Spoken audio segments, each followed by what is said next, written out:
most famous ship in the world. The Mauretania starts on her last voyage from Southampton to the shipbreaker's yard at Rosyth. She's flying the blue ribbon to show that for so many years she held the Atlantic speed record. Her last crew of 60 officers and men includes some who served in her when she was setting up her speed records. She's no longer as smart as she was. Her hull is rust-stained through months of idleness. Her funnels are sun-bleached, and her masts, shortened to allow her to pass under bridges on the way to her last resting place, give her a curious appearance. Among the ships which lead the chorus of sirens as she moves away is the Olympic. Yachts, pleasure steamers, and almost every type of boat join in the send-off, not only in Southampton dock, but along the whole stretch of Southampton water.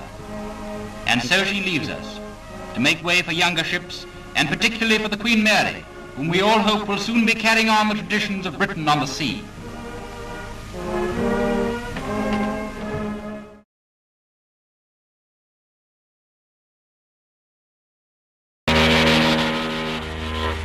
The largest ship that has ever been condemned to be broken up for scrap metal.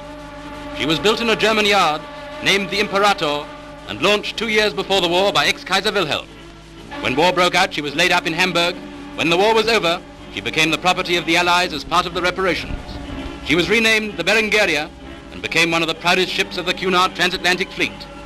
Though the years have condemned her, she passes with a dramatic climax into the mists of Jarrow. She has been bought by Sir John Jarvis under his scheme to help the depressed areas of Tyneside. Not only will her breaking up bring work directly to hundreds of men, but as the scrap metal becomes available, it will be passed to other industries that have been set up on Tyneside by Sir John. So before the Berengaria finally passes, she will have brought 2 years' work to nearly 50.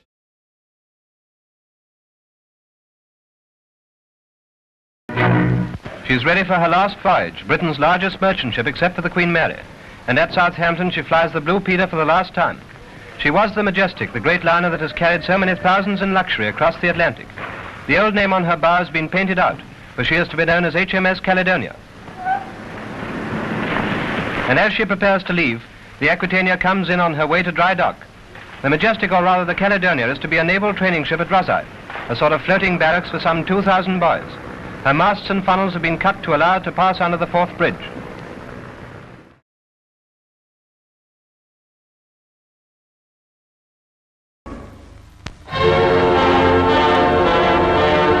When a famous ship reaches the end of her career, as the Aquitania, the 36-year-old Cunard White Star Liner, has done, there is inevitably much sentiment over the event. Decks and saloons, where so many passengers have enjoyed so many voyages, are empty and silent. All that now remains is the final ceremony as the Aquitania is handed over by her owners to the shipbreakers, seen in another exclusive movie-tone picture. A sorrowful moment this, as the house flags are hauled down for the last time and Captain Woolard says goodbye to members of the crew, some of whom have served as long as 30 years in the old Aqui. As mailboat, hospital ship, trooper, armed merchant cruiser and liner, she steamed over 3 million miles. Now she begins her last voyage to the Clyde to be broken up.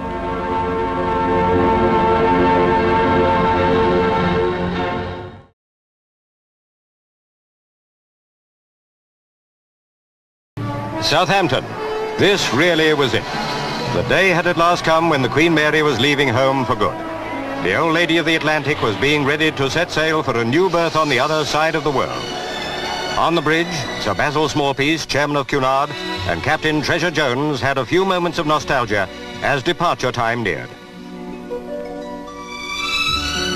They were joined by Mr. Robert Crow, Vice Mayor of Long Beach, California, the Queen Mary's new hometown. But Southampton wasn't going to let the grand old ship just slip away without a proper send-off.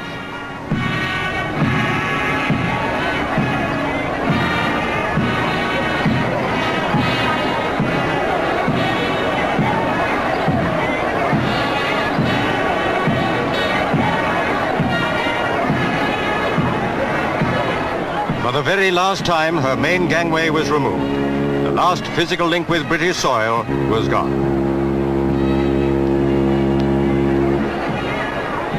On board were over 1,000 passengers for the last voyage. And as the liner moved out, helicopters of the Royal Navy flew over her in anchor formation.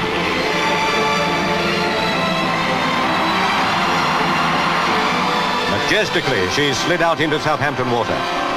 This was the moment of final farewell.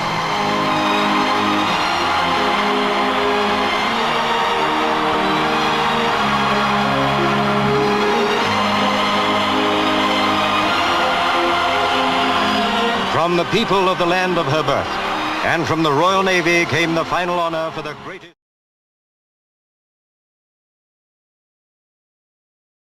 Southampton. The Queen Elizabeth prepared for her final voyage, but not without a last goodbye from Queen Elizabeth, the Queen Mother.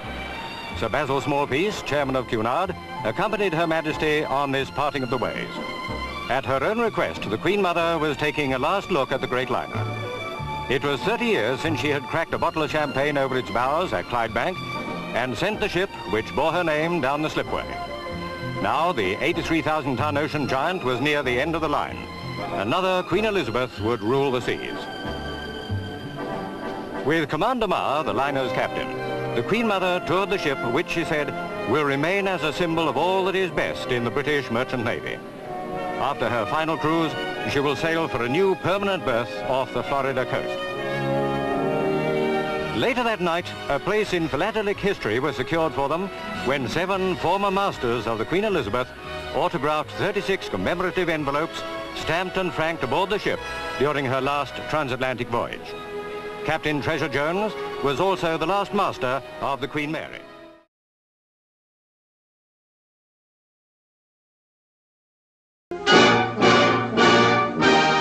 Team up for the last time. The Olympic is at Southampton, her decks empty, and for the last time the Blue Peter flutters from her masthead.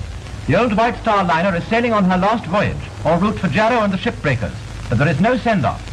She had a wonderful war record, sinking 2 enemy submarines and carrying thousands of troops in safety. They called her the Old Reliable. Now her days are done, and away she goes, reliable to the last. Jarrow, which has suffered as severely as any of the depressed areas from the bitterness of unemployment, is in luck's way at last. And all along the banks of the Tyne, crowds wait to see the Olympic arrive at the end of her last voyage.